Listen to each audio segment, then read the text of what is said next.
Okay, this one is my funny one. All right. Today I fucked up by jumping on a trampoline. Okay. Matched with a girl on Tinder. Went on a couple of dates. By the end of date number 2, we realized the physical attraction was present, but every other attraction was non-existent. Not wanting to waste our sexual chemistry, we decided to hook up at her place. Moment I arrived, she gave me a tour of the house. As soon as she showed me her backyard, my inner 5-year-old came out. Sorry, 5-year-olds. And I ran straight towards the trampoline. Cue my feet leaving solid ground as I jumped.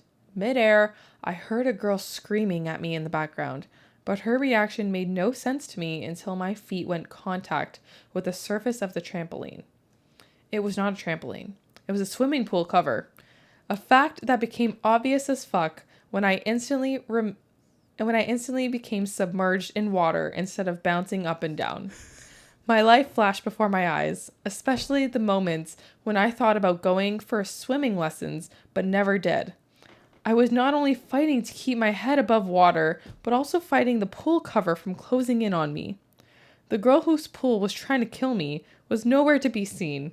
I repeatedly screamed for help in between frantically spitting out way too much water from my mouth and desperately gasping for air. All the stamina I saved up for the sex dropped to 0% in seconds. Death was approaching, but that motherfucker was not fast enough because a guardian angel came up to my rescue just in time. A person I've never seen before dived into the pool and pulled me out.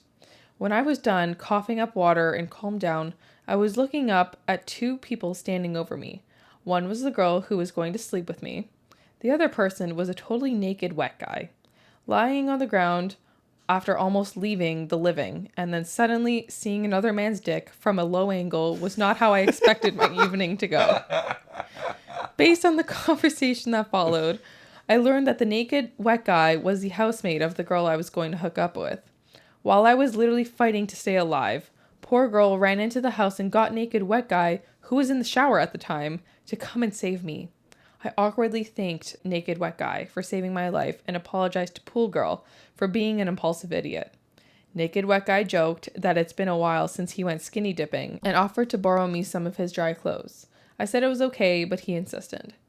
I dried off and got dressed in naked wet guy's room while he finished showering. The clothes he made me wear were short and tight from the top and bottom, which was not due to the size difference between us, but because I quickly came to realize that naked wet guy might be someone who enjoyed showing off his body with or without clothes. Homoerotic decorations in his room also suggested that he deeply appreciated the male form.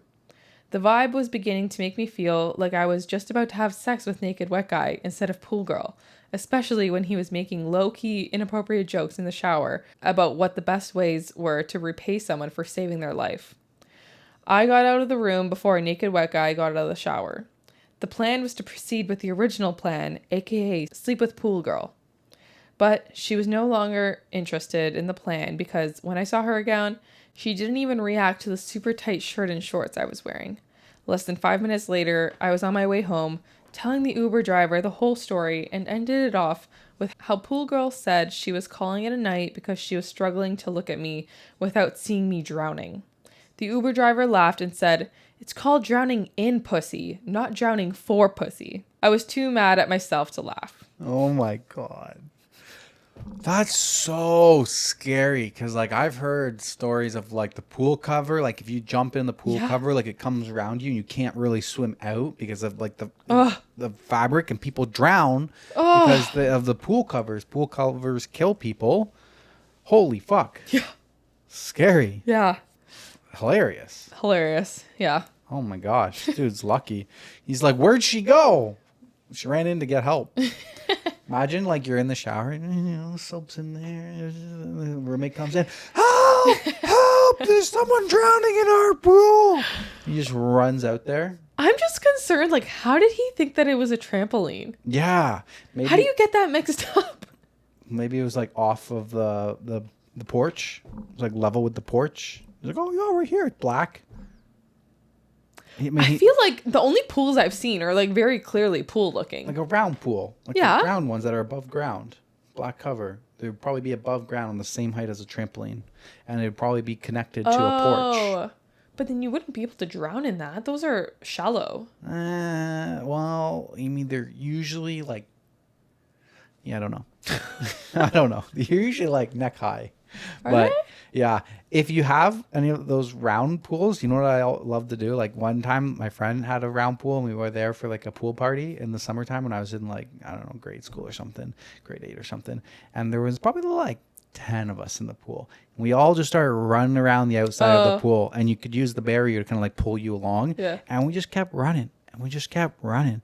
And then eventually we literally created a whirlpool in the pool itself. And where if you tried to stop running in the pool, You got like sucked out, into the center and stuff like that. And it was like going pretty fast where like you couldn't not run with the water. You had to keep moving because it was like, it was starting to like dip in the center, like whirlpool, like, like cycling in the center. Yeah. Yeah, it was a good time. That's funny. That's scary. That's funny though. I like that one. I feel like I was going to say something else about this. Oh yes. Naked man saving your life. I have had this experience. What? Yes. What do you mean? Okay. So, college, come home from college, and my mom has this German Shepherd, beast of a dog. Had him kind of all near the end of high school. I'm a very attacky dog. I don't want to get into all the details and stuff, but at this point in timeline, he likes to attack and bite me. I already have like 10 puncture wounds on my body. It's a guard dog for the horse farm. I've moved away from college, so dog has not been put down. Dog is very well. My mom's favorite dog. No, okay. My friend and I, Clayton, he came home with me because we were roommates in college. So he came home with me and we were chilling. We were working my car and whatnot. It's late at night, and it was like Saturday night, and Madison, Clayton, and me were all watching a movie in the living room. Living room has doors closed. And I wanted to get a drink of water from the fridge. I know what you're going to say. Okay. I think you might have said it on the podcast. Well, with we have a lot of new followers. Okay. So we'll give it to those. I'll give the quick version for all of our new Spotify peeps. And I walk into the kitchen and I'm like, I don't need the light. I know this kitchen off by heart. I'll get light when I open up the fridge door. And I'm walking over to the fridge, and right as I put my hand on the door handle, I go to reach for the door handle, open up the fridge. I put my next foot forward and it bumps into something. And I just hear, and the next thing I know, I'm being attacked by this invisible 100-pound dog in the middle of pitch black darkness. Like, we live in a farm. There's no street lights or anything. There's no light coming through any windows. Completely dark because I didn't turn on any lights because I knew exactly where I was going. I thought the dog was in the bedroom. It wasn't. It's attacking me. It's biting my arms. It's biting my legs. It's biting the top of my head. I don't know. I'm getting attacked from everywhere. And then the next thing I know, the lights turn on. I'm screaming. I'm screaming for help at this point. I say, oh, fuck. And then I start screaming help. And then I just start feeling pain everywhere. And then all of a sudden, see this naked man jump over my body, grab the dog, rip him off me, throws him down the hallway, and it's my dad. My dad was sleeping. He sleeps butt naked in his bed, and he's sleeping butt naked, comes out, rips the German Shepherd off me, and he's butt naked. I'm just like, just a dong just flapping in the wind. And I'm just like, but don't do Paul like it's that. Like I'm on the ground crawling, so he's literally walking over top of me to get the dog off, and I am like, I don't know if I'm crying. No, I'm not crying, but I'm just like, there's blood just everywhere. I'm like touching my head, and then I look at my arm and I'm like, I can see a puncture wound on my arm, but my hand is full of blood, but my head hurts. Is the blood coming from my arm or is it coming from my head? And then it turned out that the fucker clipped me on top of my head too. So I was bleeding out my top of my head. I was bleeding down my arm, and I'm just like, I'm in a towel, and I'm just laying on the towel, and I'm like, Advil or something, please, somebody give me painkillers, because I have 4 fresh puncture wounds across my body. That story makes me so sad. But yeah, that's the story of my dad saving me butt naked from the dog. That's funny though. Yeah. Oh my god, that's so funny. Oh man.